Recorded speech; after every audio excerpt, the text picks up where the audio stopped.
Willkommen bei J-Point Systems zu Folge 2.1 unserer Retro-Bastelei und damit zu einem kurzen Upgrade-Snack zu unserem Pentium 2 PC. Für die vorangegangene Folge lautete der Titel ein nahezu High-End-PC aus 1998 und heute gehen wir einen kleinen Schritt weiter. Noch eine kurze Zusammenfassung für diejenigen, die das Video noch gar nicht zur Kenntnis genommen oder schon wieder vergessen haben. In Folge 2.0 hatten wir einen Pentium 2 mit 400 MHz im Gepäck, 2 Grafikkarten von Elsa auf Basis von Nvidias Riva TNT 1 und 2 sowie 128 MB RAM. Wir befinden uns jetzt nochmal mehr oder weniger im Jahr 1998 und verpassen unserem System eine kleine Frischzellenkur. Bei dem neuen Herzstück handelt es sich um einen Intel Pentium 2 Deschutes mit 450 MHz.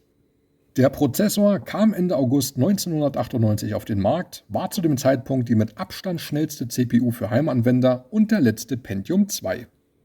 Wie in Folge 1.2 angesprochen, werde ich mich bei den ganzen Upgrades jeweils auf das offiziell unterstützte Modell oder Serienmaximum beschränken, weshalb hier kein Pentium 3 zum Einsatz kommt.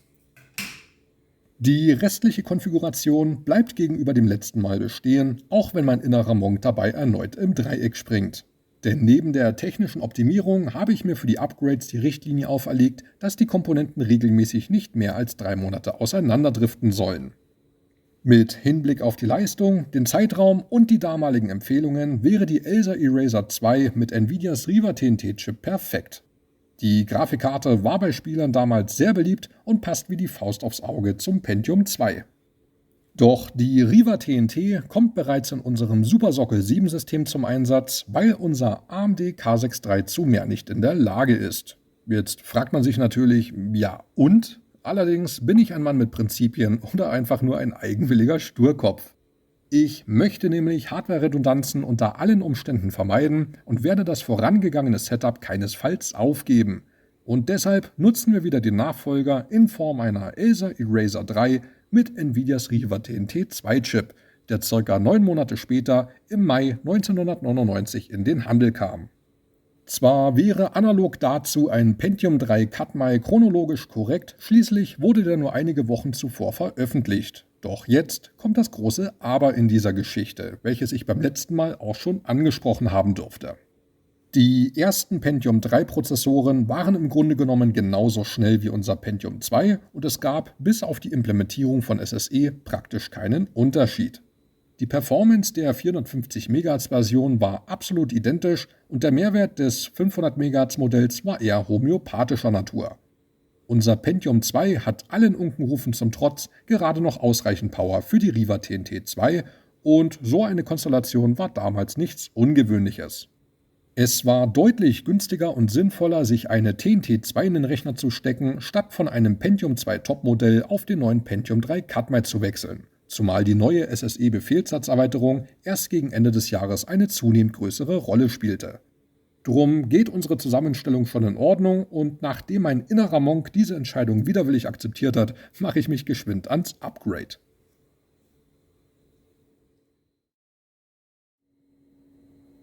Das sah mal wieder. Willkommen zurück zwischen den Jahren 1998 und 99. Die CPU ist gewechselt und wir schauen gemeinsam auf den Start von Windows 98 SE. Vielleicht noch eine kleine Randnotiz. Die ursprünglich verbaute IBM Death Star hat sich nach einem halben Jahr von einem auf den anderen Tag verabschiedet und ihrem Namen alle Ehre gemacht. Und nun dreht hier eine Western Digital zuverlässig ihre Runden. Ich weiß schon, warum ich mich für jedes System mit Spareparts eingedeckt habe. Dann geben wir mal wieder unser Kennwort ein.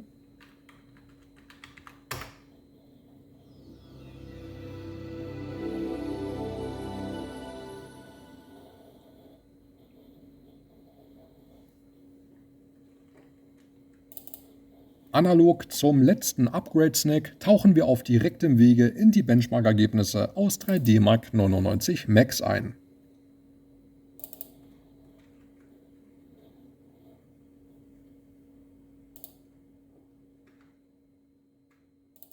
In Folge 2.0 haben wir mit der Riva TNT knapp 3500 3D Marks erreicht und fast 3600 mit der Riva TNT 2.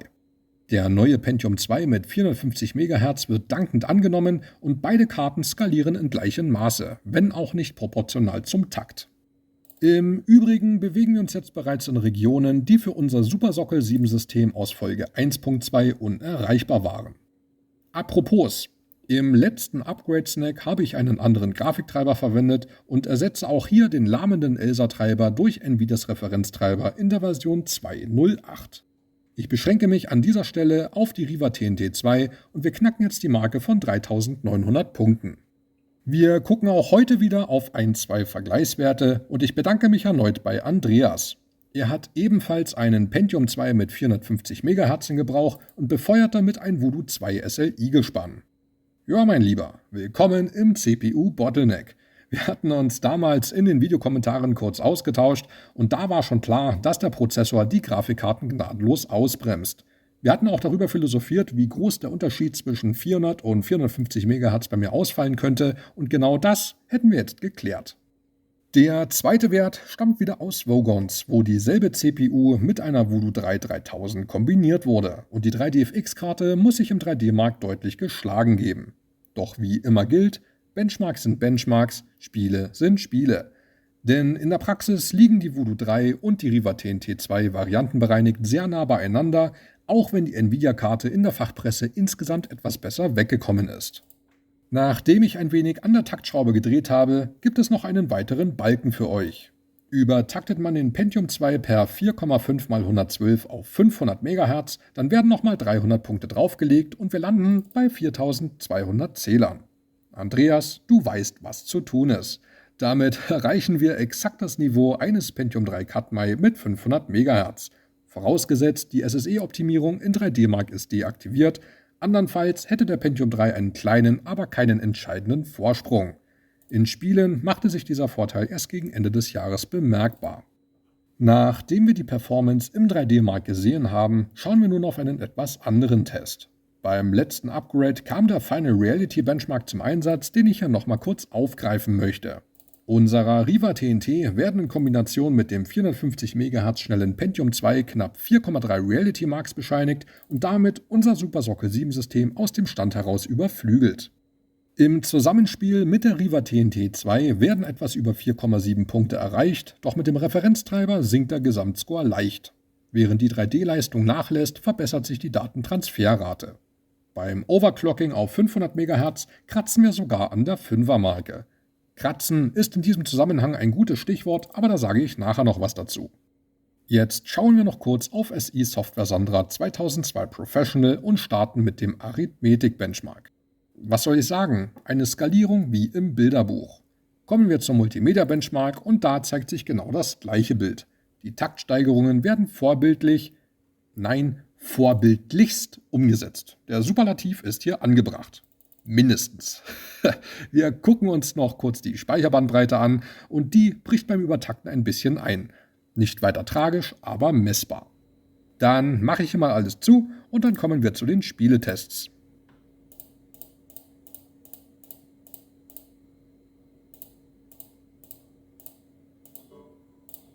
Die treuen Zuschauer unter euch kennen den Ablauf. Wir öffnen wieder Fraps.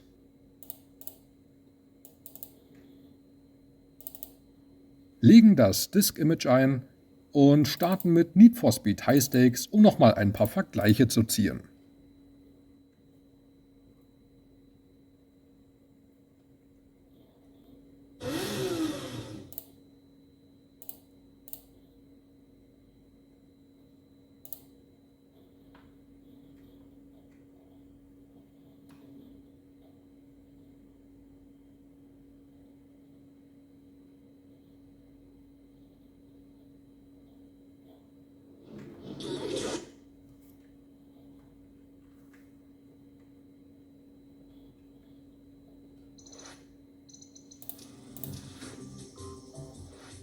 Wir fahren wieder mit der italienischen Flunder in Hometown und gucken kurz in die Optionen.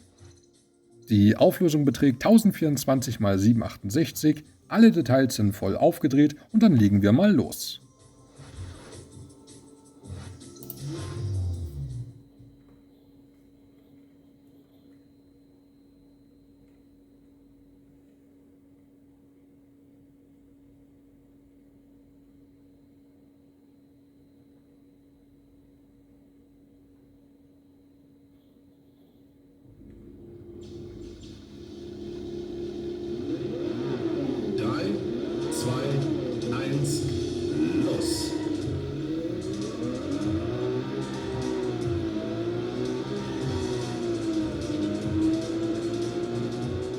Ja, wo fangen wir denn am besten an?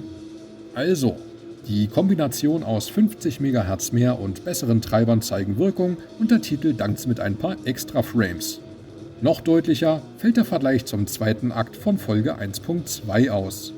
Unsere Super Sockel 7 Kiste, die stellvertretend für die Mittelklasse aus Anfang 99 stand, wird nun trotz erneut gestiegener Auflösung stellenweise um bis zu 30% übertroffen.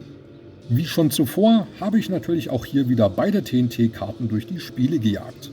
Während sich unsere Riva TNT 2 in 1024 Auflösung sichtlich wohlfühlt, kommt der erste Ableger bereits an seine Grenzen und geriet mit durchschnittlich 10 FPS weniger ins Hintertreffen. Noch größer wird die Differenz, wenn man auf 32-Bit Farbtiefe umstellt.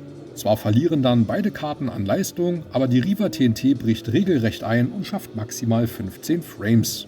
Zwar waren 16-Bit Farbtiefe bis Ende des Jahres Usus, aber perspektivisch war für die Riva TNT der Drops gelutscht.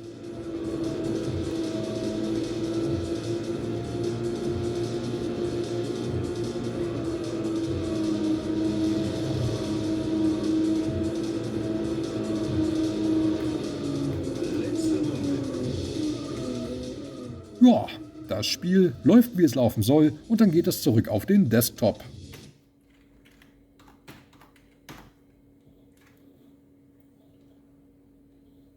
Weiter geht's mit dem nächsten Titel.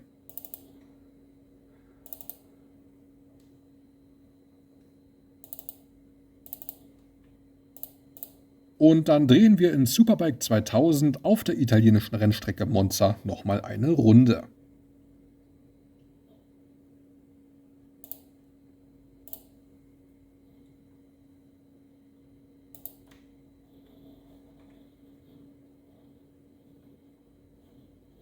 EA Sports. It's in the game.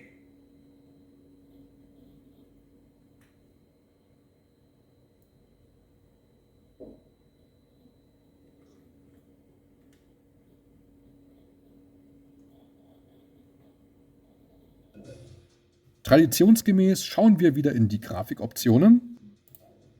Wir fahren in 1024 x 768 und allen Details auf Anschlag, mit Ausnahme des echten Schattens. Ansonsten verweigert das Spiel hier ebenfalls seinen Dienst.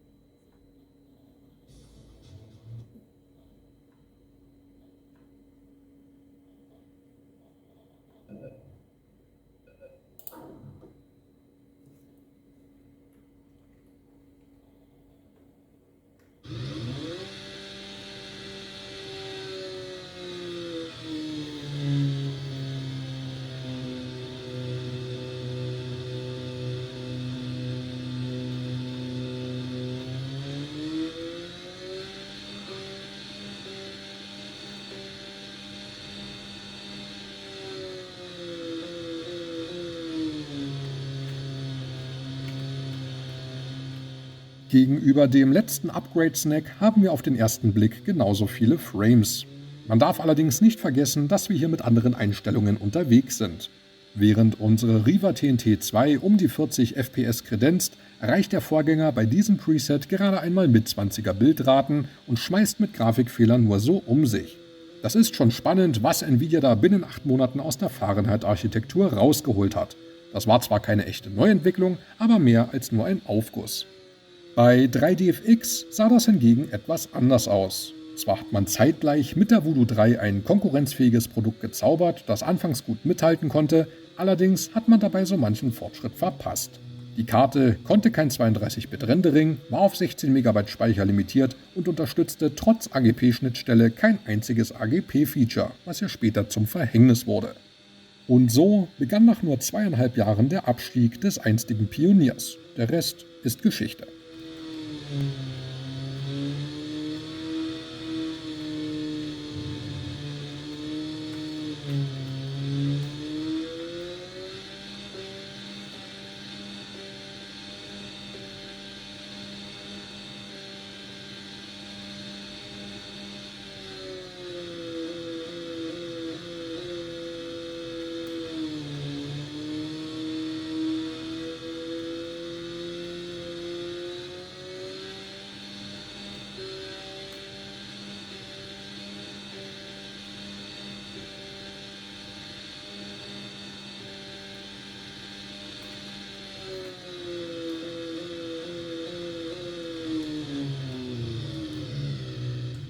damit ist die Runde zu Ende und dann beenden wir das mal wieder.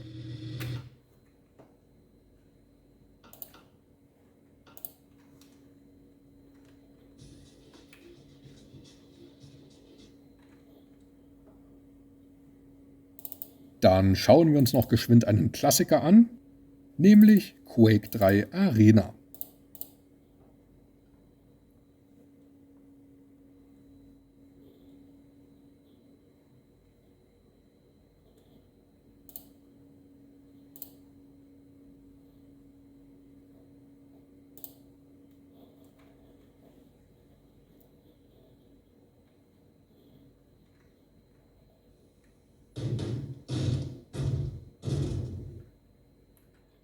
So, ab in die Optionen.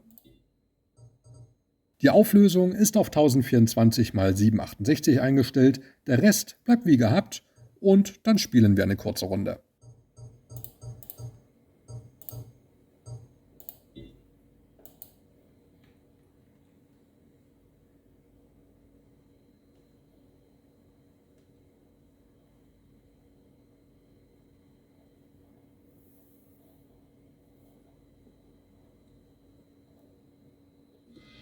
Dann wollen wir mal.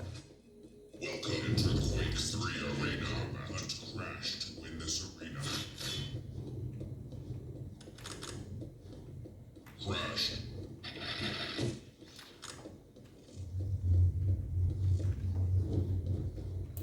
You have taken the lead.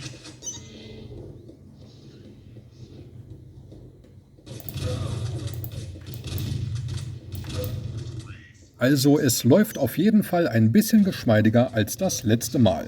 Jedoch lässt sich das nur schwer in Zahlen fassen, da die Frames wieder fröhlich hin und her springen. Ich möchte mal vorsichtig behaupten, dass wir gut 10 FPS mehr haben und das fügt sich gut in das bisherige Gesamtbild ein.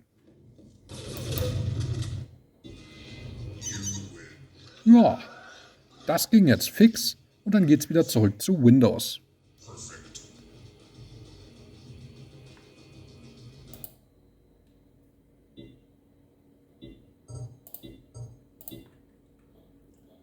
So, dann hätten wir es schon wieder.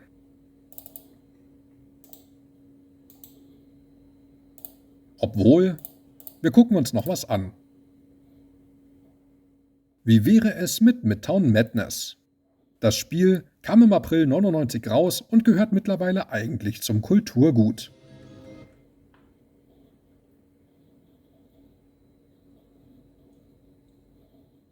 Wir schauen geschwind in die Optionen. Die Auflösung ist wie gehabt und jede erdenkliche Einstellung voll aufgerissen. Dann cruisen wir mal eine Runde, schalten die Polizei aus und stellen alle anderen Verkehrsmitgestaltenden auf Maximum und gurken mit einem Ford Mustang Fastback umeinander.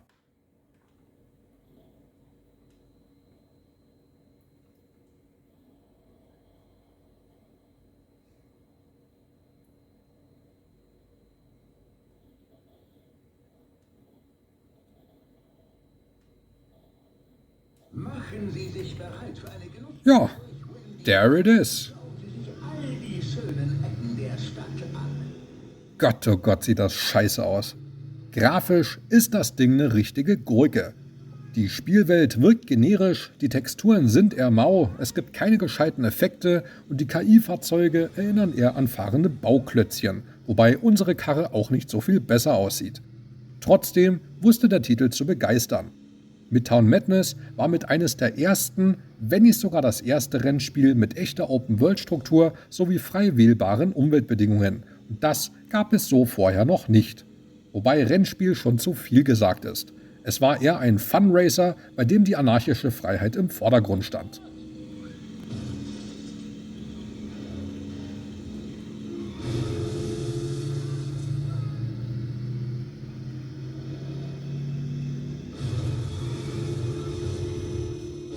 Geil ist hier übrigens auch das Schadensmodell, bei dem einfach eine andere Texturpappe auf unsere Seifenkiste geklebt wird. Aber natürlich nur da, wo es kaputt ist. Mechanische Kaltverformung oder sowas gibt's hier nicht. Und sobald die Karre am Arsch ist, wird sie im Freeplay-Modus einfach wieder zurückgesetzt.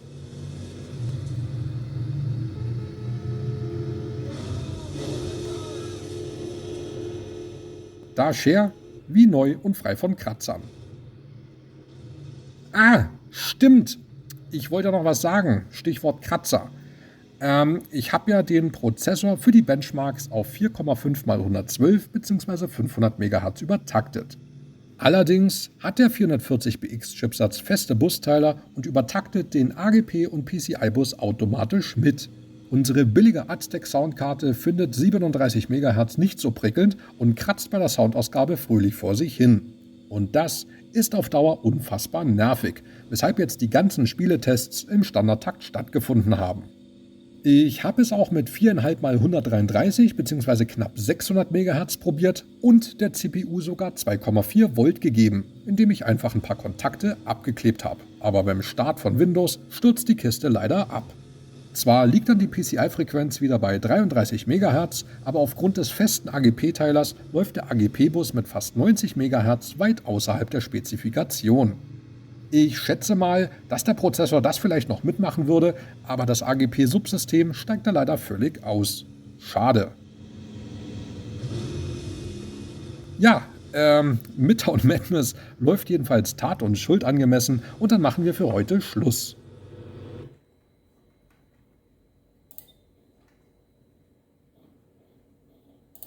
Damit sind wir am Ende dieser kurzen Fortsetzung angelangt und haben auch dieses System rundum abgeschlossen.